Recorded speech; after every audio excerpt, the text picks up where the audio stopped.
السلام عليكم ورحمة الله وبركاته. الحمد لله رب العالمين والعاقبة للمتقين ولا عدوان إلا على الظالمين. اللهم صل وسلم وبارك على عبدك ورسولك محمد وعلى آله وصحبه والذين اتبعوهم بإحسان إلى يوم الدين. أما بعد، أعوذ بالله من الشيطان الرجيم. خلقكم من نفس واحدة ثم جعل منها زوجها وأنزل لكم من الأنعام 8 أزواج يخلقكم في بطون أمهاتكم خلقا من بعد خلق في ظلمات 3. ذلكم الله ربكم له الملك لا إله إلا هو فأنى تصرفون. ബഹുമാന്യരായ വേദിയിലുള്ള wisdom Islamic ഓർഗനൈസേഷൻ്റെ ജില്ലാ ഭാരവാഹികളെ, പ്രവർത്തകന്മാരെ, സഹോദരന്മാരെ, കേരളത്തിൻ്റെ എല്ലാ ജില്ലകളിലും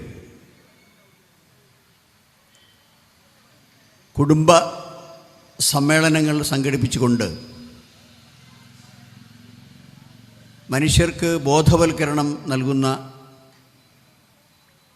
വലിയ ഒരു പരിപാടി സംഘടിപ്പിച്ചു വരികയാണ് വിസ്ഡം ഇസ്ലാമിക് ഓർഗനൈസേഷൻ. അങ്ങനെ പല സ്ഥലങ്ങളിലും നടന്നു. ആദ്യമായി നിലമ്പൂരിലും,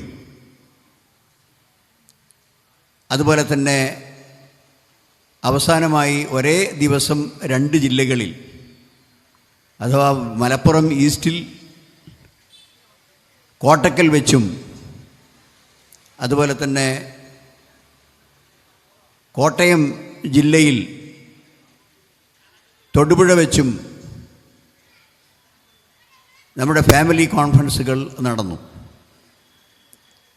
ഇനി ഇൻഷാ അല്ലാഹ് നമ്മുടെ ഫാമിലി കോൺഫറൻസുകൾ പലയിടത്തും ഷെഡ്യൂൾ ചെയ്തിരിക്കുകയാണ്. ഈ കോഴിക്കോട് സൗത്ത് ജില്ല പ്രവർത്തന സൗകര്യത്തിന് വേണ്ടി കോഴിക്കോട് ജില്ല, റവന്യൂ ജില്ല, 2 ജില്ലകളാണ് വിസ്ഡം ഇസ്ലാമിക് ഓർഗനൈസേഷനെ സംബന്ധിച്ചിടത്തോളം.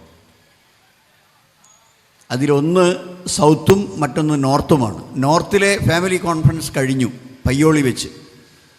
എന്നാൽ ഇൻഷാ അല്ലാഹ് കോഴിക്കോട് ടൗണിൽ വെച്ച് ഈ സൗത്തിൻ്റെ ഫാമിലി കോൺഫറൻസ് മെയ് 5-ാം തീയതി സംഘടിപ്പിക്കപ്പെടുകയാണ്. അപ്പം എന്താണ് ഇത്ര ഈ ഫാമിലി കോൺഫറൻസിന് ഇത്ര വലിയ പ്രസക്തി? എന്താണ് ഫാമിലി കോൺഫറൻസ് സംഘടിപ്പിക്കുന്നത് കൊണ്ട് ഈ സംഘടന ഉദ്ദേശിക്കുന്നത്? ഇത് ഒരുപക്ഷെ സാധാരണക്കാരായ ആളുകളുടെ മുമ്പിൽ ഒരു ചോദ്യചിഹ്നമായി ഉയരും. എന്നാൽ ഞങ്ങൾക്കുള്ള മറുപടി, മനുഷ്യൻ എന്ന് പറയുന്ന അള്ളാഹുവിൻ്റെ ഈ മഹത്തായ സൃഷ്ടി, പല അത്ഭുതകരമായ അനുഗ്രഹങ്ങളും ലഭിച്ചിട്ടുള്ള സൃഷ്ടി, അവൻ്റെ ജീവിതം കുറേ കാര്യങ്ങളുമായി ബന്ധപ്പെട്ട് നിൽക്കുന്നതാണ്. ഒറ്റയ്ക്ക് ഒരു വ്യക്തിക്ക് ഇവിടെ ജീവിച്ച് വളരാനും അവൻ്റെ അഭിലാഷങ്ങൾ നിർവഹിക്കാനും സാമൂഹ്യ ബാധ്യതകൾ നിറവേറ്റാനും ഒറ്റയ്ക്ക് സാധ്യമല്ല. അവന് ഒരുപാട് ആളുകളുടെ സഹായം വേണം. ജനിച്ചു വീഴുമ്പോൾ തന്നെ ലാ തഅലമൂന ശൈഅൻ, ഒന്നും അറിയാത്ത മാതിരിയാണ് മനുഷ്യൻ ഈ ഭൂമിയിൽ പിറന്നു വീഴുന്നത്. ഒന്നും അറിഞ്ഞൂടാ. ഭാഷ സംസാരിക്കാൻ അറിയില്ല, ആവശ്യങ്ങൾ പറയാൻ അറിയില്ല, കേവലം ഒരു കരച്ചിൽ മാത്രം, വേറെ ഒന്നും അറിയില്ല. അവിടുന്ന് അങ്ങോട്ടൊരു കുഞ്ഞിൻ്റെ വളർച്ച നമ്മൾ ശ്രദ്ധിക്കുകയാണെങ്കിൽ, അങ്ങനെ ഏതാണ്ട് കുറച്ച് മാസങ്ങൾ കഴിഞ്ഞ് ഒരു വയസ്സോടടുക്കുന്ന സമയത്ത് ചില പദങ്ങൾ പറയാൻ തുടങ്ങും. ആ ഉമ്മയുടെ ഭാഷ ക്രമേണ ആ കുട്ടി പഠിക്കും. അങ്ങനെ വളർന്നു വരുന്ന ഒരു മനുഷ്യൻ കുറച്ച് പ്രായം നോക്കുമ്പോൾ തന്നെ അതിൻ്റെ ആവശ്യങ്ങൾ, അവൻ്റെ ആവശ്യങ്ങൾ പറയാനും ആഗ്രഹങ്ങൾ പ്രകടിപ്പിക്കുവാനും സ്നേഹപ്രകടനം നടത്താനും ഒക്കെ സാധിക്കുന്ന പ്രായത്തിലെത്തിച്ചേരും. അപ്പോൾ നമ്മളവനെ പള്ളിക്കൂടത്തിൽ, ചെറിയ കുട്ടികളുടെ നഴ്സറിയിൽ കൊണ്ടുപോയി ചേർക്കും. ഇതൊക്കെ നമുക്കെല്ലാവർക്കും പരിചയമുള്ള കാര്യമാണ്. ഇങ്ങനെ ക്രമപ്രവൃത്തമായി പലരുടെയും സഹകരണത്തോടെ, ഒത്താശയോടെ, ലാളനയോടെ വളർന്നു വരുന്നവനാണ് മനുഷ്യൻ. ഈ മനുഷ്യൻ വളർന്നു വരുമ്പോൾ അവൻ്റെ ബുദ്ധി വികസിക്കുന്നു, ചിന്താമണ്ഡലം വികസിക്കുന്നു, ചുറ്റുപാടും ഒരുപാട് കാഴ്ചകൾ അവൻ കാണുന്നു. അവൻ ജനിച്ച് വീണത് തന്നെ ഒരു കുടുംബത്തിലാണ്. ഒരു കുടുംബം നമുക്കില്ലെങ്കിൽ നമുക്ക് മേൽവിലാസമില്ല. ഒരു മനുഷ്യനും ഇവിടെ ഈ ഭൂമിയിൽ ഒരു കുടുംബമില്ലെങ്കിൽ എന്ത് മേൽവിലാസമാണ്? അതുകൊണ്ട് തന്നെ നമ്മുടെ നാട്ടിൽ ഈ സ്കൂട്ടറിലും മോട്ടോർ സൈക്കിളിലുമായി തപ്പാൽ ഉരുപ്പടികൾ വിതരണം ചെയ്യുന്ന ആൾ ആ തപ്പാലിൻ്റെ പുറത്ത് എഴുതി വെച്ച ഒരു അഡ്രസ്സിലാണ് ഈ കത്തൊക്കെ കൊണ്ടുപോയി കൊടുക്കുന്നത്. അതല്ലെങ്കിൽ അയാൾക്ക് ഏതെങ്കിലും ഒരു അഡ്രസ്സിൽ വന്നിട്ടുള്ള തപ്പാൽ ഉരുപ്പടികൾ അയാൾ വിതരണം ചെയ്യുന്നത്. അതിനൊരു മേൽവിലാസമുണ്ട്. ആ മേൽവിലാസം അള്ളാഹു ചെയ്തു വെച്ച ഒരു സംവിധാനമാണ്. നേരത്തെ ബഷീരോട് ഓതിയ ആയത്ത്, യാ യുഹന്നാസു ഇന്നാ ഖലഖ്നാകും മിൻ ദകരിൻ വ ഉൻസ വജഅൽനാകും ശുഊബൻ വഖബാഇല ലിതആറഫു ഇന്ന അക്രമക്കും ഇൻദല്ലാഹി അത്ഖാക്കും. ജനങ്ങളെ, എല്ലാ മനുഷ്യരോടുമാണ് ഖുർആൻ അഭിസംബോധന ചെയ്യുന്നത്. ഒരാണിൽ നിന്നും ഒരു പെണ്ണിൽ നിന്നുമാണ് നിങ്ങളുടെ സൃഷ്ടിപ്പ് അല്ലാഹു സുബ്ഹാനഹു വ തആല ആരംഭിച്ചത്. ആ ആണിന് ആവശ്യമായ ഇണ അല്ലാഹു സുബ്ഹാനഹു വ തആല ആ മനുഷ്യനിൽ നിന്ന് തന്നെ ഉണ്ടാക്കി. അങ്ങനെ പിന്നെ നിങ്ങളെ ജഅൽനാകും ശുഊബൻ വ ഖബാഇല, നിങ്ങളെ ഗോത്രങ്ങളും കുടുംബങ്ങളും സമൂഹങ്ങളുമാക്കി അതിനെ വികസിപ്പിച്ചു. ലിതആറഫു, നിങ്ങൾ പരസ്പരം അറിയാൻ വേണ്ടി. ഒരു മനുഷ്യൻ്റെ മേൽവിലാസം ഒരു നാട്ടിൽ ചെന്ന ഒരാളെക്കുറിച്ച് അന്വേഷിക്കണമെങ്കിൽ, ഒരാളെക്കുറിച്ച് അന്വേഷണം നടത്തണമെങ്കിൽ അയാൾക്ക് ഒരു സാമൂഹിക സാഹചര്യത്തിൽ വളർന്ന ആളായിരിക്കും. അയാൾക്ക് കുറേ ആളുകളുമായി ബന്ധമുണ്ടാകും. അയാളുടെ പിതാവ്, അയാളുടെ മാതാവ്, അയാളുടെ ഉമ്മയുടെ ബ്രദർ അഥവാ സഹോദരൻ അമ്മാവൻ, അതുപോലെ തന്നെ അയാളുടെ വാപ്പയുടെ സഹോദരി അമ്മായി. ഇങ്ങനെ ഓരോ നാട്ടിലും ഇതിനൊക്കെ പേരുകൾ വ്യത്യാസമുണ്ടെങ്കിലും ഇവരൊക്കെ ആ മനുഷ്യനുമായി ബന്ധപ്പെട്ട ആളുകളാണ്. അങ്ങനെ ഒരു യുവാവായിരിക്കുമ്പോൾ ആ യുവത്വത്തിൻ്റെ കരുത്തിൽ തന്നെ ഒരു കുടുംബ ബന്ധത്തിലേക്ക് പ്രവേശിക്കണം എന്നാണ് പ്രവാചകൻ പഠിപ്പിച്ചത്. എല്ലാ സമൂഹത്തിലും ആ ഒരു സമ്പ്രദായം നിലനിൽക്കുന്നു. അതായത് ഒരു കുട്ടിക്ക് അവൻ്റെ മസിൽ പവർ ഉറപ്പുവരുത്തിയാൽ ഒരേകദേശം ഒരു 25 വയസ്സിൻ്റെയും ഒരു 30 വയസ്സിൻ്റെയും ഒക്കെ ഇടക്ക് ആ കുടുംബം, ആ ആൺകുട്ടിയാണെങ്കിൽ അവന് നല്ല ഒരു പെൺകുട്ടിയെയും, പെൺകുട്ടിയാണെങ്കിൽ അവന് അനുയോജ്യനായ ഒരു ആൺകുട്ടിയെയും ഭാര്യാഭർത്താക്കന്മാരായി തിരഞ്ഞെടുക്കാൻ വേണ്ടിയുള്ള അന്വേഷണങ്ങൾ തുടങ്ങും. അത് ഈ കുട്ടിയും അതുമായി സഹകരിച്ചു കൊടുക്കും. അങ്ങനെ ഒരു വിവാഹബന്ധം അവിടെ സ്ഥാപിക്കപ്പെടും. അങ്ങനെ ഒരു വിവാഹബന്ധം നടക്കണം എന്നാണ് മാനവ സമൂഹത്തിന് മാർഗദർശനത്തിനായി നിയോഗിക്കപ്പെട്ട പ്രവാചകൻ സല്ലല്ലാഹു അലൈഹി വസല്ലം പഠിപ്പിച്ചിട്ടുള്ളത്. എന്താണ് പ്രവാചകൻ പറഞ്ഞത്? യാ മഅ്ശറ ശബാബ് മൻ ഇസ്തതാഅ മിൻകുമുൽ ബാഅത ഫല്യതസവ്വജ് ഫഇന്നഹു അഗദ്ദു ലിൽ ബസർ വഅഹ്സനു ലിൽ ഫർജ് വമൻ ലം യസ്തതി ഫഅലൈഹി ബിസ്സൗം ഫഇന്നഹു വിജാഉൻ. യുവസമൂഹമേ, നിങ്ങൾ ആർക്കാണോ വിവാഹ കുടുംബ ജീവിതത്തിൽ ബന്ധപ്പെടുവാൻ, ജീവിച്ചു പോകുവാനുള്ള സാഹചര്യം ഒത്തുകിട്ടിയിട്ടുള്ളത്, അവൻ വിവാഹം കഴിക്കണം. അതാണ് വിവാഹത്തോടു കൂടി അവന് ഒരുപാട് ജീവിത പരിശുദ്ധി കൈവരിക്കാൻ സാധിക്കും. അവൻ്റെ കണ്ണിനെ അവൻ സംരക്ഷിക്കും. അനാവശ്യമായ കാര്യങ്ങൾ നോക്കി അനാവശ്യമായ രംഗത്ത് അവൻ്റെ വൈകാരികത ചെലവാക്കുന്നതിന് പകരം തികച്ചും പവിത്രമായ ഒരു മാർഗത്തിൽ അവൻ്റെ ആഗ്രഹങ്ങൾ സഫലമാക്കുവാനുള്ള ഒരു സംവിധാനം ഈ വിവാഹത്തിലൂടെ അവന് വന്നു ചേർന്നുകയാണ്. അതാണ് അവന് കണ്ണിന് ഏറ്റവും സംരക്ഷണം. അവൻ്റെ ഗുഹ്യ സ്ഥാനങ്ങൾ, നബി സല്ലല്ലാഹു അലൈഹി വസല്ലം പറഞ്ഞു, 2 കാര്യങ്ങൾ നിങ്ങൾ സൂക്ഷിക്കും എന്ന് എനിക്ക് ജാമ്യം തരികയാണെങ്കിൽ ഞങ്ങൾക്ക് സ്വർഗം തരാമെന്ന് ജാമ്യം ഞാൻ അങ്ങോട്ട് നിൽക്കാം. അതാണ് മാ ബൈന ലഹിയത്തൈനി വബാ ബൈന ഫഖ്ദൈനി. അവൻ്റെ 2 താടിയെല്ലുകൾക്കിടയിലുള്ള നാവ്, എല്ലില്ലാത്ത ഒരവയവം, എല്ലുകൾക്കിടയിൽ പടച്ചവൻ ഘടിപ്പിച്ചിട്ടുള്ള ഒരവയവം നാവ്. അതുകൊണ്ട് നല്ലതേ സംസാരിക്കാൻ പാടുള്ളൂ. കുൽ ഖൈറൻ ഔ ലിയസ്മുത്. നീ വർത്തമാനം പറയുകയാണെങ്കിൽ ഉപകാരമുള്ള സംഗതി, നന്മ പറയണം. അതല്ലെങ്കിൽ ഒന്നും മിണ്ടാതിരിക്കണം. മിണ്ടാതിരിക്കുക എന്ന് പറഞ്ഞ ഒരു സേവനമാണ്. അനാവശ്യമായി നാക്കുകൊണ്ട് കുറേ ആളുകളെ വേദനിപ്പിച്ചും കുറേ ആളുകളെ ബുദ്ധിമുട്ടിച്ചും കുറേ ആളുകളെ വെറുപ്പിച്ചും അങ്ങനെ ഒരു സാമൂഹ്യദ്രോഹിയായി സംസാരിക്കുന്നതിന് പകരം നന്മ സംസാരിച്ചുകൊണ്ടിരിക്കുക, നല്ല കാര്യങ്ങൾ പറഞ്ഞുകൊണ്ടിരിക്കുക. അതിനാണ് നാക്ക്.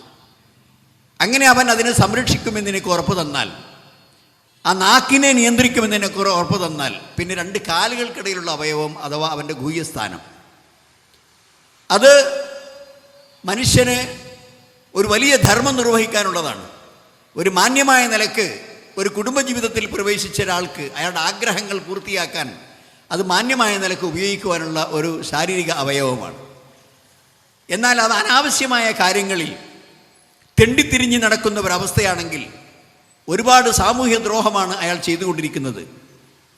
ഒന്നുകിൽ അയാൾ കുറേ ആളുകളെ വേദനിപ്പിക്കുന്നു, അനാവശ്യമായ വ്യത്യസ്തമായ വേലി ചാടിക്കൊണ്ട് അയാളുടെ ആഗ്രഹങ്ങൾ സഫലീകരിക്കാൻ വേണ്ടി അധർമ്മമായ മാർഗത്തിൽ അയാളുടെ ഗുഹ്യസ്ഥാനം ഉപയോഗിക്കുകയാണെങ്കിൽ അതിൽ ഒരുപാട് ആളുകൾ വേദനിക്കുന്നുണ്ട്.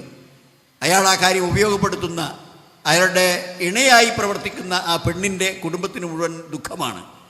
കാരണം ഒരു നേരായ മാർഗത്തിലല്ലല്ലോ അത് ഉപയോഗിക്കപ്പെടുന്നത്. അതിന് വ്യഭിചാരം എന്ന് പറയും. അതുകൊണ്ടാണ് വിവാഹം വിശുദ്ധമാണ്, വ്യഭിചാരം നിഷിദ്ധമാണ്. ഇന്ന ലാ തഖ്റബു സിന ഇന്നഹു കാന ഫാഹിഷത്തൻ വസഅ സബീല. നിങ്ങൾ വ്യഭിചരിക്കരുത് എന്നല്ല ഖുർആൻ അഭിസംബോധന ചെയ്ത് പറയുന്നത്. നിങ്ങൾ വ്യഭിചാരത്തോട് അടുത്തു പോകരുതെന്നാണ്. അതിൻ്റെ പരിസരത്തേക്ക് പോകരുത്. എന്താണ് വ്യഭിചാരത്തിൻ്റെ പരിസരം? തനിക്ക് നോക്കാൻ പറ്റാത്ത ആളുകളെ നോക്കുക, തനിക്ക് സംസാരിക്കാൻ നിയന്ത്രണമുള്ള ആളുകളോട് പോയി സംസാരിക്കുക, അവരുമായി ചില രഹസ്യ കരാറുകളിൽ ഏർപ്പെടുക, എന്നിട്ട് അവരുമായി ഒറ്റക്കാവുക, എന്നിട്ട് അവരുമായി ചിലപ്പോൾ ശാരീരിക ബന്ധം നടന്നെന്ന് വരും, ചിലപ്പോൾ ശാരീരിക ബന്ധം നടക്കാൻ സാഹചര്യം ഒത്തുകിട്ടിയിട്ടില്ലെന്ന് വരും. അത് അധർമ്മമാണ്, കൊള്ളരുതേമയാണ്. അപ്പം അതുകൊണ്ട് നോട്ടം പാടില്ല. ആണുങ്ങളെ നിങ്ങൾ കണ്ണു താഴ്ത്തണം, സ്ത്രീകളെ നിങ്ങൾ കണ്ണു താഴ്ത്തണം. നിങ്ങളുടെ അവയവങ്ങൾ, ഗുഹ്യസ്ഥാനങ്ങൾ നിങ്ങൾ സംരക്ഷിക്കണം, അത് വിശുദ്ധമായി കാത്തു സൂക്ഷിക്കണം.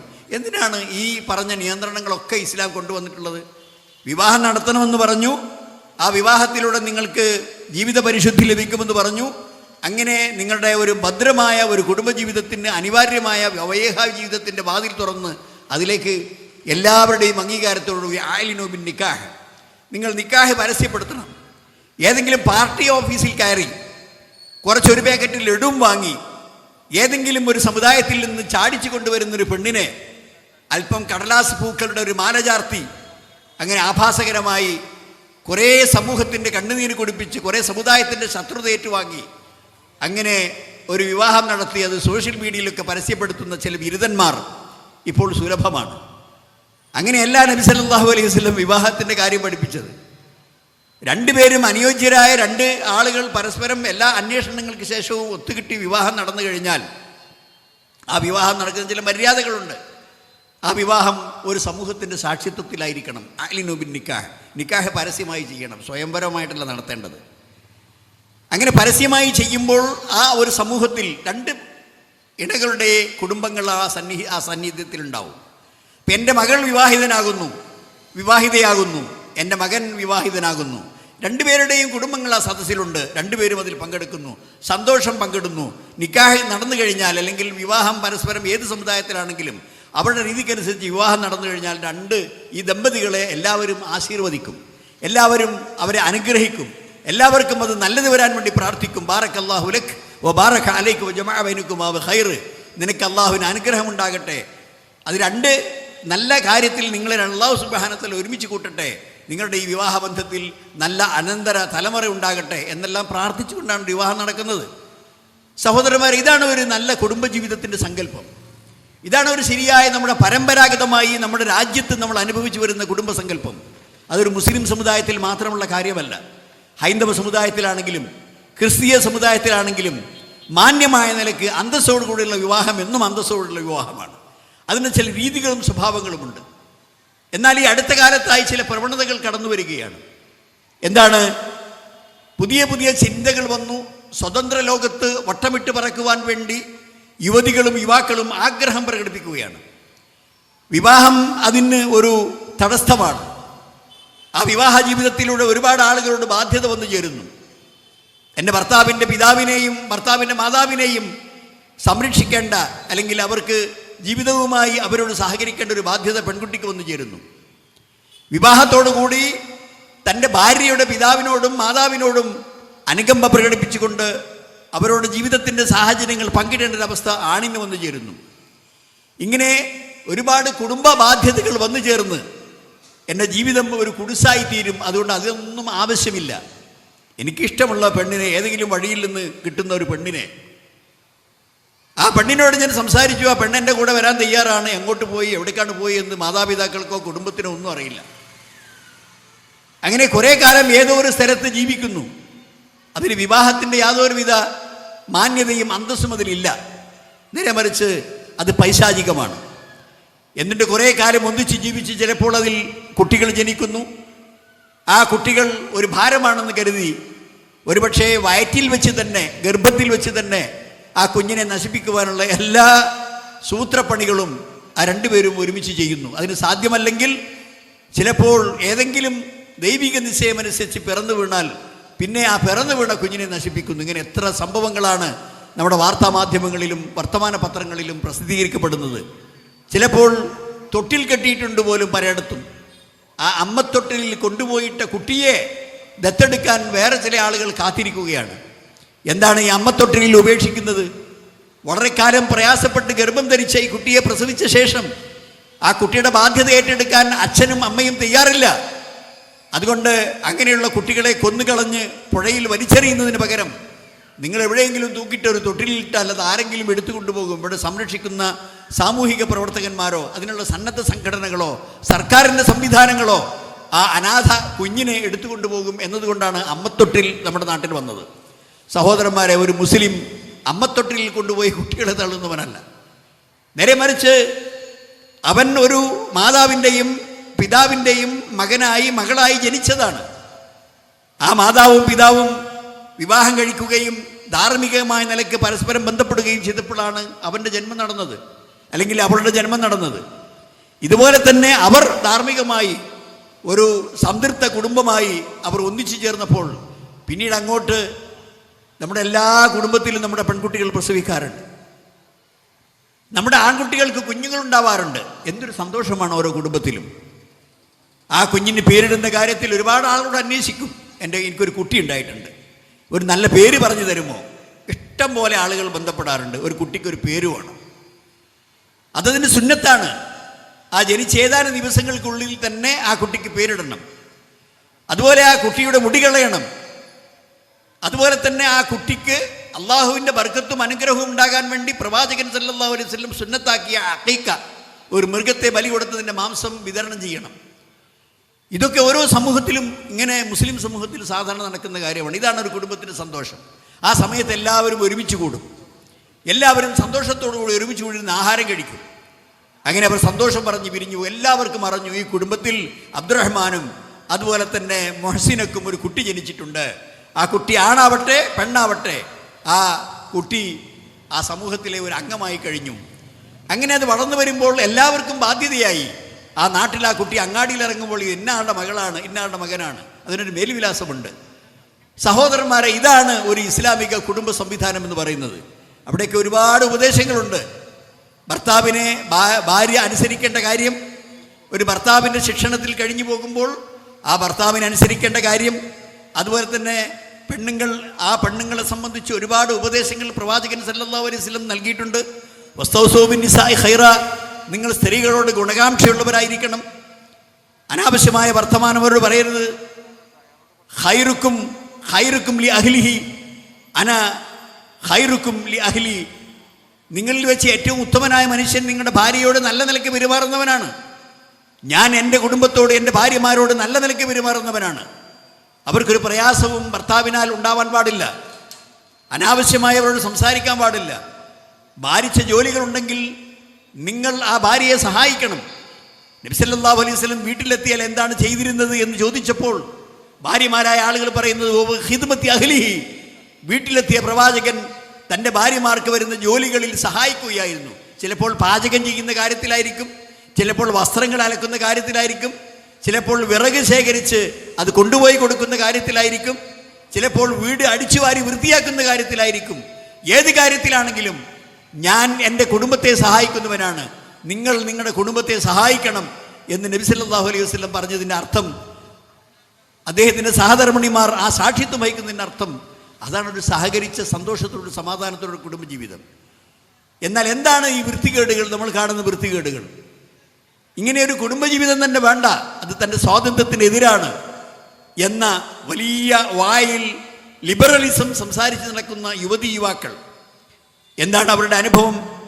പാതിരാവുകളിൽ ഏതെങ്കിലും തെരുവോരങ്ങളിൽ ശാരീരിക ബന്ധം പുലർത്തുന്ന ഇവിടെയുള്ള നാക്കാലികളെ പോലെ, ഇവിടെയുള്ള ശുനകന്മാരെ പോലെ ഒരന്തസ്സും ഒരാഭിജാത്യവുമില്ലാത്ത ഒരു കുടുംബത്തിൽ പിറന്ന മനുഷ്യനെ പോലെ അല്ലാതെ തികച്ചും അധാർമികമായി, അരക്ഷിതാവസ്ഥപരമായി, അരാഗജ്യത്വപരമായി അവൻ്റെ ആഗ്രഹം തീർക്കുന്നു. പക്ഷെ അവർ തമ്മിൽ ഒരു ബന്ധവുമില്ല, ഒരു ബാധ്യതയുമില്ല. അവൻ അവളുടെ ഭർത്താവല്ല, അതുപോലെ തന്നെ അവൾ അവൻ്റെ ഭാര്യയുമല്ല. അവരെന്താണ്? ലിബറലിസത്തിൻ്റെ ആളുകളാണ്. അവരെ ഏതെങ്കിലും ഒരു സ്ഥലത്ത് ഒരുമിച്ച് കൂടുന്നു. മനുഷ്യരെ ഏറ്റവും വലിയ ദ്രോഹമുണ്ടാക്കുന്ന ലഹരി പദാർത്ഥങ്ങൾ ഉപയോഗിക്കുന്നു. ഇസ്ലാമിൻ്റെ ഏറ്റവും വലിയ ഉപദേശം, ഒരു നിലക്കും ലഹരിയോട് അടുത്തു പോകാൻ പാടില്ല. കുല്ലു മുസ്കിരിൻ ഹറാം. നബി സല്ലല്ലാഹു അലൈഹി വസല്ലം പറഞ്ഞു, മനുഷ്യ ബുദ്ധിക്ക് തകരാറുണ്ടാക്കുന്ന എല്ലാ ലഹരികളും വിരോധിക്കപ്പെട്ടതാണ്. എല്ലാ ലഹരികളും വിരോധിക്കപ്പെട്ടതാണ്. ആ ലഹരി മനുഷ്യൻ്റെ തലയിൽ കടന്നു കഴിഞ്ഞാൽ അവന് കുറ്റബോധം എന്ന് പറയുന്ന ഒരു സാധനം നശിക്കും. അങ്ങനെയൊന്നും ഉണ്ടാവുകയില്ല. വലാ ഉഖ്സിമു ബിൻ നഫ്സിൽ ലവ്വാമ, വിശുദ്ധ ഖുർആനിൽ മനുഷ്യനുള്ള ഒരു അനുഗ്രഹമായി എടുത്തു പറഞ്ഞ ഒരു കാര്യമാണിത്. ഏതെങ്കിലും ഒരു പ്രമാദമായ തെറ്റ് പ്രവർത്തിക്കുന്നതിന് മുമ്പ് ആ മനസ്സ് അവനോട് മന്ത്രിച്ചുകൊണ്ടിരിക്കും, ചെയ്യല്ലേ, ആ മനുഷ്യനെ കൊല്ലല്ലേ, ആ മനുഷ്യൻ്റെ പണം മോഷ്ടിക്കല്ലേ, ബാഗ് തട്ടിപ്പറിച്ചു പോകല്ലേ എന്നൊക്കെ പറഞ്ഞുകൊണ്ട് തട്ടിപ്പറിക്കാരോടും കൊലപാതകളോടും കൊള്ളക്കാരോടും കള്ളന്മാരോടും അവൻ്റെ മനസ്സാക്ഷി ഉപദേശിച്ചു കൊണ്ടിരിക്കുന്നുണ്ട്, ചെയ്യല്ലേ ചെയ്യല്ലേ എന്ന്. എന്നാൽ ലഹരി പദാർത്ഥം ഉപയോഗിക്കുന്നവന് എന്ത് മനസ്സാക്ഷിയാണ്? അവൻ്റെ മനസ്സിനെ ആകെ കൂടി അത് അവതാളത്തിലാക്കി, ശരിയായ ഒരു വിശേഷ ബുദ്ധി നിലനിൽക്കുന്നതിൽ നിന്ന് അവതാളത്തിലാക്കി. അതുകൊണ്ടാണ് ഏത് വലിയ കുറ്റവാളികളും പ്രമാദമായ കുറ്റങ്ങൾ ചെയ്യുന്നതിന് മുമ്പ് നന്നായി മദ്യപിക്കുന്നത്. അങ്ങനെ ആ മദ്യപിച്ചു കഴിഞ്ഞാൽ ഈ കുറ്റബോധം അവനില്ലാതെയാകും. അതുകൊണ്ടാണ് അൽ ഖംറു ഉമ്മുൽ ഖബായിസ്, എല്ലാ കുറ്റങ്ങളുടെയും മാതാവാണ് മദ്യം.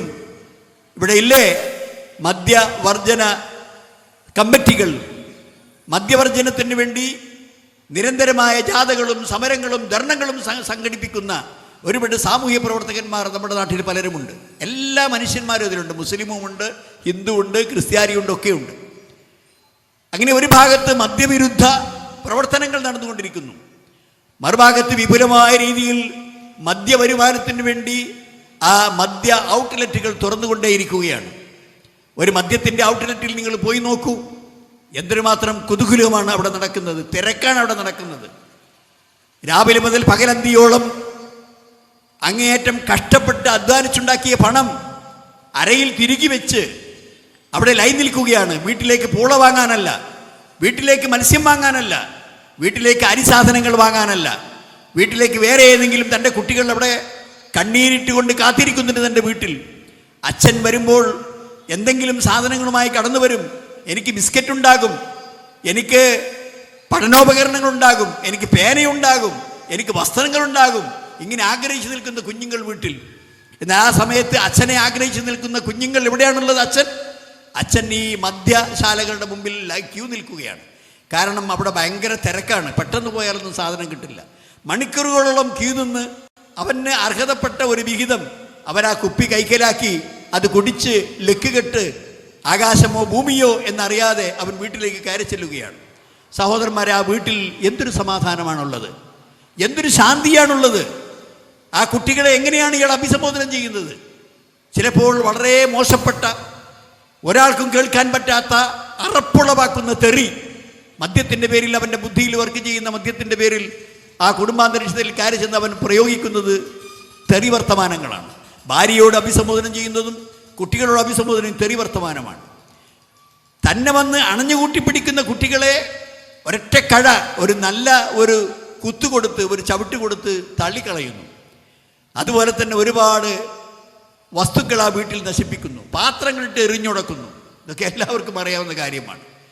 ഇങ്ങനെ മനുഷ്യനെ കഷ്ടപ്പെടുത്തി മൃഗമാക്കി മാറ്റിയിട്ട് കിട്ടുന്ന വരുമാനങ്ങൾ കൊണ്ടാണ് നമ്മുടെ സർക്കാർ ഇവിടെ പ്രവർത്തിക്കുന്നത് എന്നറിയുമ്പോൾ എത്രയും ആഭാസകരമായ പ്രവർത്തനത്തിലൂടെ തെറ്റായ ഹറാമായ മാർഗത്തിലൂടെ കിട്ടുന്ന വരുമാനം ഒരു റവന്യൂ വരുമാനമായി കണ്ട് മദ്യം വിറ്റ് കാശാക്കി സമൂഹത്തിൻ്റെ കുടുംബജീവിതത്തെയും സ്വൈരജീവിതത്തെയും നാട്ടിലെ സമാധാനത്തെയും അയൽവാസികളുടെ ഉറക്കിനെയും മുഴുവനും നശിപ്പിച്ച് കിട്ടിയിരുന്ന ഈ കാശാണ് നമ്മുടെ നാട്ടിൽ ഭരണവർഗത്തിന് വലിയ വലിയ അല്ലെങ്കിൽ ഭരണ സംവിധാനങ്ങൾക്ക് വലിയ വലിയ പദ്ധതികൾക്ക് ചെലവാക്കാൻ ഈ മദ്യം വിറ്റ് കിട്ടുന്ന കാശ്. ഇപ്പുറത്തോ മദ്യത്തിനെതിരെ ഭയങ്കര പ്രസംഗമാണ്. അതിനാണ് അധിക പ്രസംഗം എന്ന് പറയുന്നത്.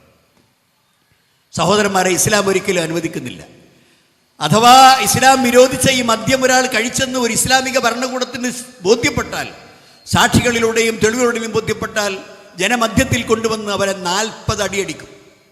അടി എന്ന് പറയുന്നത് ഏതെങ്കിലും തൂവലൂർ സർക്കസ് കൂടാരത്തിൽ നടക്കുന്ന അടിയല്ല.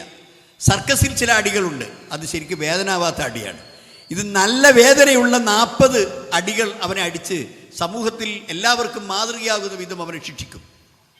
വിവാഹിതനാണ് വ്യഭിചരിച്ചതെങ്കിൽ ആ വ്യഭിചരിച്ച വിവാഹിതനെ ഒരു സമൂഹത്തിൽ കൊണ്ടുവന്ന് ഹുസൈമ ഗോത്രത്തിലെ സ്ത്രീ അവരെ നബി സല്ലല്ലാഹു അലൈഹി വസല്ലം എറിഞ്ഞുകൊല്ലാൻ കൽപ്പിച്ചതുപോലെ, കാരണം എല്ലാ വിധത്തിലും തൻ്റെ തെറ്റ് മനസ്സിലാക്കി പശ്ചാത്തപിച്ച ആ സ്ത്രീയെ, വ്യഭിചരിച്ച സ്ത്രീ വിവാഹിതായതിനു ശേഷം വ്യഭിചരിച്ചതാണെങ്കിൽ എറിഞ്ഞുകൊല്ലും. എല്ലാവരും കാണാൻ, എല്ലാവരെയുമാണ് ഏൽപ്പിക്കുന്നത്, സമൂഹമാണ് എറിഞ്ഞുകൊള്ളുന്നത്. അതേ പ്രകാരം തന്നെ വിവാഹിതനല്ലെങ്കിൽ 100 അടി അടിക്കും. അതുപോലെ എല്ലാ കാര്യങ്ങൾക്കും കട്ടെടുത്തിട്ടാണ് മോഷണം നടത്തി തനിക്ക് അവകാശപ്പെടാത്ത ഒരു മുതൽ, വേറൊരുത്തിൻ്റെ ഉടമസ്ഥതയിലുള്ള മുതലാണ് അവൻ കട്ടെടുത്ത് കൊണ്ടുവന്നതെങ്കിൽ ആദ്യം അവൻ്റെ വലത്തെ കൈയിൻ്റെ റുസുഖിൽ നിന്ന് അവനെ അത് മുറിച്ചു കളയും. പിന്നെയും അവൻ ആ കളവ് ആവർത്തിക്കുകയാണെങ്കിൽ അവൻ്റെ ഇടത്തെ കാലാണ് മുറിക്കുക. ഇസ്ലാമിക ശരീഅത്തിലെ നിയമം അങ്ങനെയാണ്. അപ്പോൾ ആ രീതിയിലുള്ള കടുത്ത ശിക്ഷ നൽകി സമൂഹത്തിന് ഭദ്രമായ ഒരു സാമൂഹിക സംവിധാനം നിലനിർത്താൻ ഇസ്ലാം പരിശ്രമിക്കുന്നു. എന്നാൽ എന്താണ് നമ്മുടെ നാട്ടിൽ നടക്കുന്നത്? കളവെന്ന് പറഞ്ഞാൽ സാധാരണ നിലയ്ക്ക് ഏതെങ്കിലും ഭവനഭേദനം നടത്തി എല്ലാവരും ഉറങ്ങിയ സമയത്ത് വലിയ കട്ടപ്പാറകൾ കൊണ്ടും വിക്കാസ് കൊണ്ടും ചുമരുകൾ കുത്തിപ്പൊളിച്ച് ജനാലിൻ്റെ കമ്പികൾ വളച്ചകത്ത് കയറുന്നത് മാത്രമാണോ? അല്ല. തനിക്ക് അവകാശപ്പെടാത്ത ധനം കൈക്കൂലിയിലൂടെ, അതുപോലെ തന്നെ വേറെ പല വിധത്തിലുള്ള സൂത്രപ്പണികളിലൂടെ, അല്ലെങ്കിൽ കരാറുകളെടുത്തു, ആ കരാറുകളിൽ 10 ലക്ഷം രൂപയുടെ കരാറെടുത്തിട്ട് 5 ലക്ഷം ചിലവാക്കി 5 ലക്ഷം തൻ്റെ ആവശ്യത്തിന് വേണ്ടി വല്ലേ അത് സൗകര്യപ്പെടുത്തുന്നതിനോട് ചിലവ്. ഇതൊക്കെ കളവാണ്. ഇതൊക്കെ കളവ് നടത്തുന്നതിന് തുല്യമാണ്. വിചാരണ ചെയ്ത് ശിക്ഷിക്കപ്പെടേണ്ട കുറ്റമാണ്. അപ്പോൾ സഹോദരന്മാരെ, ഇതിനെല്ലാം ഭദ്രമായ ഒരു സംവിധാനം ലോക സമൂഹത്തിൻ്റെ നന്മയ്ക്ക് വേണ്ടി പടച്ചതമ്പുരാൻ നൽകിയ ദീനുണ്ടല്ലോ, ആ ദീന് ആ സമൂഹത്തിൽ വെച്ചിട്ടുണ്ട്. ആ കുടുംബ സംവിധാനവും ആ സാമൂഹിക സംവിധാനവും സമാധാനപരമായി ജീവിക്കണമെങ്കിൽ ഇങ്ങനെയുള്ള എല്ലാ കുറ്റകൃത്യങ്ങൾക്കും എല്ലാ അരാജകത്വങ്ങൾക്കും സൗകര്യം നൽകുന്ന സാമൂഹിക സംവിധാനങ്ങൾ മാറണം. അതിന് മാറ്റാൻ വരുന്ന ഏറ്റവും വലിയൊരു രീതി അത് സമൂഹത്തെ ബോധവൽക്കരിക്കലാണ്, സമൂഹത്തോട് പറഞ്ഞു മനസ്സിലാക്കലാണ്. മദ്യത്തിനെതിരെ ഏറ്റവും വലിയ സമരം നയിച്ച ആളാണ് ഗാന്ധിജി. നമ്മുടെ രാഷ്ട്രപിതാവായ ഗാന്ധിജി മദ്യത്തിൻ്റെ എല്ലാ ദുരന്തങ്ങളെക്കുറിച്ചും സമൂഹത്തെ ബോധ്യപ്പെടുത്തി. അതുകൊണ്ടാണ് മദ്യവിരുദ്ധ പ്രവർത്തനങ്ങളിൽ ഏർപ്പെടുത്തുന്നവരെ ഗാന്ധിയന്മാർ എന്ന് നമ്മൾ പറയുന്നത്. അവർ ഗാന്ധിയന്മാരാണെന്നാണ് വിളിക്കുന്നത്. കാരണം നമ്മുടെ രാഷ്ട്രപിതാവ് മഹാത്മാഗാന്ധി മദ്യത്തിനെതിരായിരുന്നു. മദ്യപാനം സമൂഹത്തിൻ്റെ നാശമാണെന്ന് ഉപദേശിച്ച ആളായിരുന്നു. നമ്മുടെ രാജ്യത്തെ പ്രഗത്ഭന്മാരായ പല രാഷ്ട്രീയ മീമാംസകന്മാരും അങ്ങനെ ചെയ്ത ആളുകളാണ്. അപ്പോൾ നമ്മുടെ പാരമ്പര്യം മദ്യവിരുദ്ധ പാരമ്പര്യമാണ്.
സഹോദരന്മാരെ, ആ നിലക്ക് സമൂഹത്തിന് ദ്രോഹമുണ്ടാക്കുന്ന, സാമൂഹിക ജീവിതത്തെ ദുരന്തപൂർണ്ണമാക്കുന്ന മുഴുവൻ ബാഡ് എലമെൻസിനെയും ഇസ്ലാം വിരോധിച്ച് അതിന് ശരിയായ ശിക്ഷാമുറകൾ നിശ്ചയിച്ച് സമൂഹത്തെ സുരക്ഷിതത്വം ഉറപ്പുവരുത്തിയ മതമാണ് ഇസ്ലാം. അതുകൊണ്ട് തന്നെ ഒരു മനുഷ്യൻ്റെ പിറവി മുതൽ അവൻ്റെ മരണം വരെയുള്ള മുഴുവൻ കാര്യങ്ങളും വ്യക്തമായ അധ്യാപനങ്ങൾ കൊണ്ട്, നിയമാവലികൾ കൊണ്ട് സുരക്ഷിതമാക്കിയ ഒരു മതമാണ് ഇസ്ലാം. ഇപ്പം ഞാൻ നേരത്തെ ഓതി വെച്ച ആയത്ത് സൂറത്ത് സുമറിലെ ആയത്താണ്. അല്ലാഹു സുബ്ഹാനഹു വ തആല പറയുന്നു, ഖലഖക്കും മിൻ നഫ്സിൻ വാഹിദ.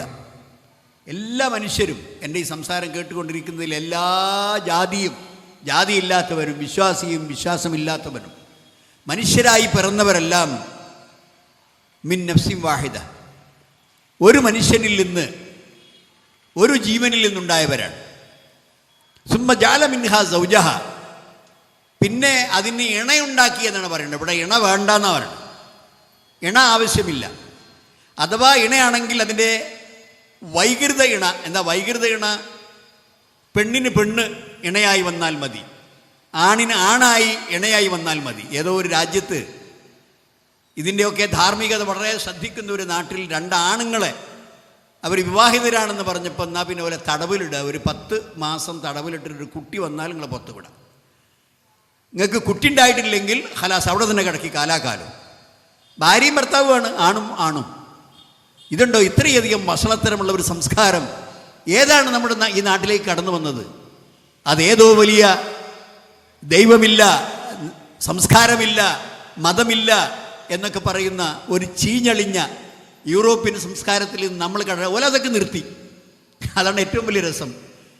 യൂറോപ്യൻ രാജ്യങ്ങളിലൊക്കെ തിരിഞ്ഞു നടക്കാൻ തുടങ്ങി. അവരൊക്കെ ധർമ്മത്തിലേക്കും മതത്തിലേക്കും സത്യത്തിലേക്കും തിരിഞ്ഞു നടക്കുമ്പോൾ അവർ വലിച്ചെറിഞ്ഞത് കുപ്പയിൽ പോയി പെറുക്കിയെടുത്ത് നമ്മുടെ രാജ്യത്തേക്ക് കൊണ്ടുവരികയാണ്.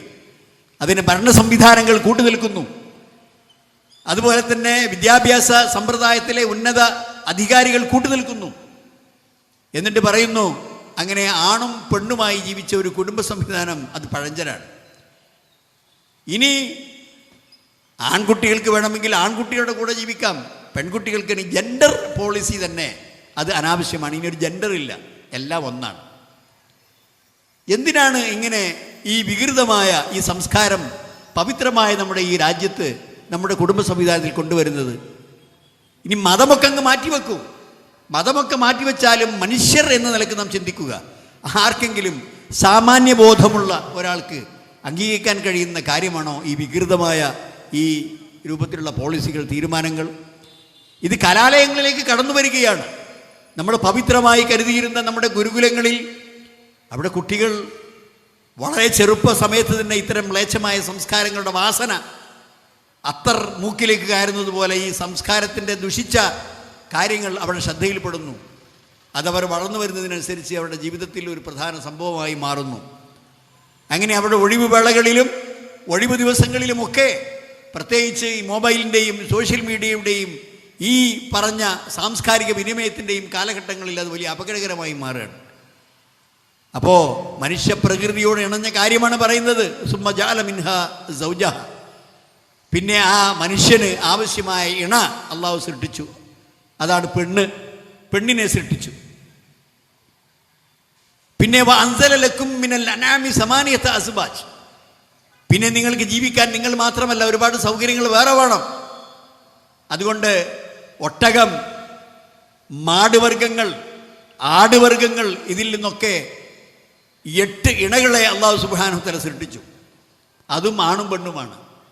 ആണൊട്ടകം പ്രസവിക്കില്ല, പെണ്ണൊട്ടകമേ പ്രസവിക്കുകയുള്ളൂ. ആണാട് പ്രസവിക്കില്ല, പക്ഷെ ആണാട് വേണം പെണ്ണാട് പ്രസവിക്കണമെങ്കിൽ. ഇത് നമുക്കറിയാവുന്ന കാര്യമല്ലേ.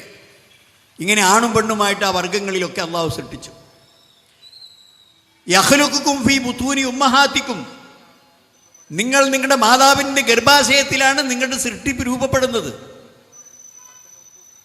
യഖ്ലുഖുകും ഫീ ബുതൂനി ഉമ്മഹാത്തിക്കും ഖൽഖൻ മിൻ ബഅദി ഖൽഖിൻ, അതിൻ്റെ ഓരോ ഘട്ടങ്ങളും പിന്നിട്ടുകൊണ്ട് ആ അണ്ഡവും ബീജവും തമ്മിൽ സങ്കലനം നടന്നതിന് ശേഷം, ആ ഗർഭാശയ ഭിത്തിയിൽ കുഞ്ഞായി അള്ളിപ്പിടിച്ചതിന് ശേഷം അതിനെല്ലാ സംരക്ഷണം കൊടുക്കുന്നു. ഖൽഖൻ മിൻ ബഅദി ഖൽഖിൻ, അതിൻ്റെ ക്രമപ്രവൃദ്ധമായ വളർച്ച. ഫീ ദുലുമാത്തിൻ സലാസ്, 3 അന്ധകാരങ്ങളിൽ ആ കുഞ്ഞിനെ സംരക്ഷിക്കുന്നത് ആരാണ്? ഒന്ന് പള്ളയുടെ അന്ധകാരം, സ്ത്രീയുടെ പള്ള. മറ്റൊന്ന് റഹ്മ്, കുടുംബ അതിൻ്റെ ഗർഭാശയത്തിൻ്റെ ഗർഭപാത്രത്തിൻ്റെ അറ, അതിൻ്റെ ഒരു അന്ധകാരം. മറ്റത് അറബിയിൽ മശീമ എന്ന് പറയും, ഇംഗ്ലീഷിൽ പ്ലസൻ്റ എന്ന് പറയും. ആ പ്ലസൻ്റയാണ് കുട്ടിക്ക് ആഹാരം കൊടുക്കുന്നത്, കുട്ടിക്ക് ശ്വസിക്കുവാനുള്ള ഓക്സിജൻ കൊടുക്കുന്നത്. ഇതൊക്കെ ആ ഗർഭാശയ ഭിത്തിയോട് ചേരുന്നുമില്ല, എന്നാൽ ഗർഭാശയ ഭിത്തിയോട് ചാരി നിൽക്കുന്ന ഈ പ്ലസൻ്റ. ഇങ്ങനെ 3 അറകൾ സൃഷ്ടിച്ച് ആ 3 അറകളുടെ സംരക്ഷണത്തോടു കൂടി ഒരു കുഞ്ഞിനെ ഖൽഖം മിൻ ബഅദി ഖൽഖിൻ ഫി ദുലുമാത്തിൻ സലാസ് ദാലികുമുല്ലാഹു റബ്ബുക്കും, ഇതാണ് നിങ്ങളുടെ നാഥൻ. ഈ പറഞ്ഞ ഒരു മനുഷ്യർക്കും ഈ പ്രക്രിയകളിലൂടെ നിങ്ങളെ പുറത്തേക്ക് കൊണ്ടുവരാനും ഒരു മനുഷ്യനായി നിങ്ങളെ ജനിപ്പിക്കുവാനും സാധ്യമല്ല. ഈ ലോകത്തിൻ്റെ പ്രപഞ്ചത്തിൻ്റെ സൃഷ്ടാവായ പടച്ചതമ്പുരാന് മാത്രം നടക്കുന്ന കാര്യമാണിത്. ആർക്കെങ്കിലും നടക്കുമെങ്കിൽ അവർ അത് ചെയ്ത് കാണിച്ചു തരട്ടെ. ആർക്കെങ്കിലും ഈ പ്രക്രിയ നടത്താൻ സാധിക്കുമെങ്കിൽ സാധ്യമല്ല. ലോകനാഥനായ ഈ ലോകത്തിൻ്റെ സൃഷ്ടാവായ ഈ പ്രപഞ്ചത്തിന് സംവിധാനകനായ റബ്ബിനെ അത് നടക്കൂ. ദാലിക്കുമുല്ലാഹു റബ്ബുക്കും ലഹുൽ മുൽക്ക്, എല്ലാറ്റിൻ്റെയും പരമാധികാരം അവൻ്റെ കയ്യിലാണ്. ഇനി അധികാരമുള്ളവർക്ക് അധികാരം കൊടുക്കുന്നവനും അധികാരമുള്ളവരിൽ നിന്ന് അധികാരം പിടിച്ചു വാങ്ങി നശിപ്പിക്കുന്നവനും, ഇങ്ങനെ കൊട്ടാരത്തിൻ്റെ സിംഹാസനത്തിൻ്റെ ഉയരങ്ങളിൽ കയറി നിൽക്കുന്നവനും ആ സിംഹാസനത്തിൽ നിന്ന് പുറത്തേക്ക് എറിയപ്പെടുന്നവനും ഒക്കെ ഈ ഭൂമിയിൽ ധാരാളക്കണക്കിന് ആളുകളുണ്ട്. ഇതൊക്കെ അള്ളാഹിൻ്റെ പണിയാണ്.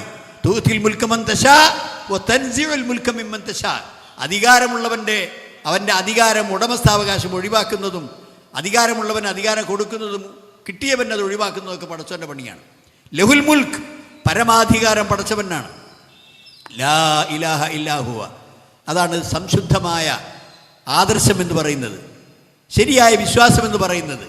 ആ വിശ്വാസ വിശുദ്ധി, ദാലിക്കുമുല്ലാഹു റബ്ബുക്കും ലാ ഇലാഹ ലഹുൽ മുൽക്ക് ലാ ഇലാഹ ഇല്ലാഹുവ, അവനല്ലാതെ വേറൊരു ആരാധ്യനില്ല.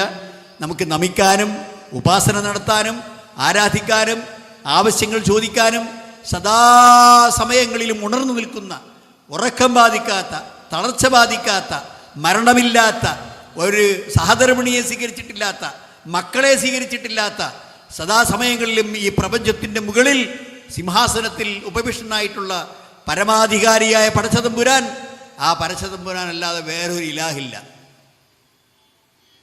ഫഅന്ന യുസ്റഫൂൻ, ഇതൊക്കെ ഈ പരമാർത്ഥങ്ങളൊക്കെ പറഞ്ഞു കൊടുത്തിട്ടും പിന്നെ എന്താണ് അവർ ഈ സത്യത്തിൽ നിന്ന് വ്യതിചലിച്ചു പോകുന്നത്? അവരെ ആരാണ് അതിൽ നിന്ന് തള്ളി മാറ്റുന്നത്? വിവേകമുള്ള മനുഷ്യരെ ചിന്തിച്ചോളൂ. ഇന്നും നാളെയുമായി നമ്മുടെ ജീവിതം കഴിയും. പല കുട്ടികൾ മരിച്ചു പോകുന്നു, യുവാക്കൾ മരിച്ചു പോകുന്നു, വൃദ്ധജനങ്ങൾ, കുറച്ചാളുകൾ വാർദ്ധക്യത്തിലേക്ക് കടന്ന് അവർ മരണപ്പെടുന്നു. എന്നാലും ഏറെക്കുറെ ഒരു 70 വയസ്സാകുമ്പോഴേക്ക് ഈ മനുഷ്യർ, എല്ലാ ജാതിയിലുംപ്പെട്ട മനുഷ്യന്മാർ ഒരു 70 കൊല്ലത്തെ ജീവിതം കൊണ്ട് ഈ ലോകത്തിൻ്റെ ജീവിതം അവസാനിക്കുക. പിന്നെ എങ്ങോട്ടാണ് പോകുന്നത്? അത് ഒറ്റയ്ക്കിരിക്കുമ്പോൾ ആലോചിച്ചോ, ഞാൻ എങ്ങോട്ടാണ് പോകുന്നത്? ഇത്രമാത്രം സമ്പാദ്യം ഞാൻ ഉണ്ടാക്കി, ഇത്രമാത്രം കുട്ടികൾ എനിക്ക് ജനിച്ചു, ഇത്രമാത്രം സ്നേഹിതന്മാർ എനിക്കുണ്ട്, എന്നെ പഠിപ്പിച്ച ഗുരുനാഥന്മാരുണ്ട്, പള്ളിക്കൂടങ്ങളുണ്ട്, ഈ നാട്ടിലെ പല ആളുകളുമായിട്ടും എനിക്ക് ബന്ധമുണ്ട്. അതൊക്കെ ഒരൊറ്റ മരണം, ഖലാസ്, ആ മരണത്തോടു കൂടി എല്ലാം നശിച്ചു. ഇൻ ഹിയ ഇല്ലാ ഹയാതുന ദുനിയാ നമൂതു വനഹ്യ വമാ യുഹ്ലികുനാ ഇല്ല ദഹർ. ഈ ഭൗതിക ജീവിതം മാത്രമേ ഉള്ളൂ. ഇവിടെ പട്ടിയും പൂച്ചയും ഒക്കെ ചാവുന്ന മാതിരി ഞാൻ ചാവും. കാലം അങ്ങനെയാണ് ഞങ്ങൾ വരുത്തി തീർത്തത്. അതുകൊണ്ട് ഒരു മരണാനന്തര ജീവിതമില്ല. ഇതാണോ നമുക്ക് ആവശ്യമുള്ളത്? അല്ല. മിൻഹാ ഖലഖ്നാകും വഫീഹാ നുഈദുകും വമിൻഹാ നുഖ്രിജുകും താറത്തൻ ഉഖ്റ. ആ മണ്ണിൽ നിന്നാണ് നിങ്ങളെ പടച്ചത്. ആ മണ്ണിലേക്ക് തന്നെ നിങ്ങൾ തിരിച്ചു പോകും. ആ മണ്ണിൽ നിന്ന് ഒരു കുറച്ച കാലഘട്ടത്തിന് ശേഷം, അള്ളാഹ്ക്കറിയാവുന്ന ഒരു കാലഘട്ടം, അതിൻ്റെ സൂര്യൻ്റെ 2ാം കാഹളത്തിൽ ഊതുമ്പോൾ എല്ലാവരും ഉയർത്തെഴുന്നേറ്റ് വരും. അങ്ങനെയൊരു ജീവിതമുണ്ട്. അതിവിടെ മുസ്ലിമിന് മാത്രം ബാധകമായ കാര്യമല്ല. എല്ലാ ജീവജാലങ്ങളും അവിടെ ഒരുമിച്ച് കൂട്ടപ്പെടും. അതിൽ മനുഷ്യരുമുണ്ടാകും, ജിന്നുകളുണ്ടാകും, മലക്കുകളുണ്ടാകും, എല്ലാവരും. അവിടെയാണ് വിചാരണ. ഇവിടെ ഈ ദുനിയാവ് അമലിൻ്റെ പ്രവർത്തിക്കുവാനുള്ള സാഹചര്യമാണ്. എന്നാൽ പ്രവർത്തിക്കുവാനുള്ള നിങ്ങളുടെ എല്ലാ സാഹചര്യവും മരണത്തോടുകൂടി അവസാനിച്ചു. ഇതാ മാതബിനു ആദമ ഇൻഖത അമലുഹു, ഒരാദമിൻ്റെ പുത്രൻ മരിച്ചാൽ അമല് മുറിഞ്ഞുപോയി. പിന്നെ അമല് ചെയ്യാൻ മാർഗമില്ല. പിന്നെ തിരിച്ചു വരുന്ന വിഷയമില്ല, ദുനിയാവിലേക്ക് തിരിച്ചയക്കപ്പെടുകയുമില്ല. പിന്നെ വിചാരണയാണ്, യൗമുൽ ഹിസാബ്, വിചാരണയുടെ ദിവസം. ആ അതാണ് വിസ്ഡം ഇസ്ലാമിക് ഓർഗനൈസേഷൻ ഇതുപോലുള്ള ഫാമിലി ക്ലാസുകൾ സംഘടിപ്പിച്ചുകൊണ്ട് ഈ സാമൂഹിക അരാജകത്വങ്ങൾക്കെതിരെയും കൊള്ളരുതായ്മകൾക്കെതിരെയും കള്ളത്തരങ്ങൾക്കെതിരെയും ജനസമൂഹത്തെ ബോധ്യപ്പെടുത്തി ധർമ്മത്തിലേക്കും ധാർമ്മികതയിലേക്കും വിശ്വാസത്തിലേക്കും ഭദ്രമായ ഒരു കുടുംബജീവിതത്തിലേക്കും അവർ ക്ഷണിച്ചുകൊണ്ടിരിക്കുന്നത്. അതിനാണ് ഫാമിലി കോൺഫറൻസ്. എല്ലാ സഹോദരന്മാരും സന്തോഷം പറയുന്നു. ഇങ്ങനെയൊരു സമ്മേളനമാണ് നിങ്ങൾ നടത്തുന്നതെന്ന് ഞങ്ങൾക്കറിഞ്ഞുകൂടായിരുന്നു. ഇത് നിങ്ങൾക്ക് മാത്രം ബാധകമല്ല, ഞങ്ങൾക്ക് കൂടി ആവശ്യമുള്ളതാണെന്ന് പറഞ്ഞുകൊണ്ട് അന്യ സമുദായത്തിലെ സ്ത്രീകളും പുരുഷന്മാരും ഫാമിലി ക്ലാസിൻ്റെ സദസ്സിൽ വന്നിരിക്കുന്നു. അതിൽ കൊട്ട പിടിച്ചിങ്ങനെ സംഭാവന പിരിപ്പിക്കുമ്പോൾ അവരുടെ കയ്യിലുള്ള 100ഉം 10ഉം 50ഉം അതിലിട്ട് സംഭാവനയിൽ അവർ സഹകരിച്ചു കൊണ്ടിരിക്കുന്നു. മറ്റ് സമുദായക്കാരാണ് ഞാൻ പറഞ്ഞത്, മുസ്ലിങ്ങളല്ല. കാരണം ഇത് എല്ലാവർക്കും ആവശ്യമുള്ളതാണ് നിങ്ങൾ പറയുന്നത്, മുസ്ലിങ്ങൾക്ക് ആവശ്യമുള്ളതല്ല. എൻ്റെ വീട്ടിൽ സമാധാനം വേണം, എൻ്റെ കുട്ടികൾ നന്നായി വളരണം, എൻ്റെ ജീവിതത്തിൽ കുടുംബജീവിതത്തിൽ സന്തോഷമുണ്ടാകണം, ഐക്യവും കെട്ടുറപ്പും ഭദ്രതയും ഉണ്ടാകണം എന്ന് ആഗ്രഹിക്കാത്ത ആളുകൾ ആരാണ്? അവർക്കെല്ലാവർക്കും ആവശ്യമുള്ളതാണ് ഈ ഫാമിലി കോൺഫറൻസ്. എല്ലാവരും മെയ് 5-ാം തീയതി നിങ്ങളുടെ കലണ്ടറിൽ കുറിച്ചു വെക്കുക. ഇൻഷാ അല്ലാഹ് നിങ്ങളെല്ലാവരും അന്ന് കോഴിക്കോട്ടേക്ക് യാത്ര ചെയ്യുക.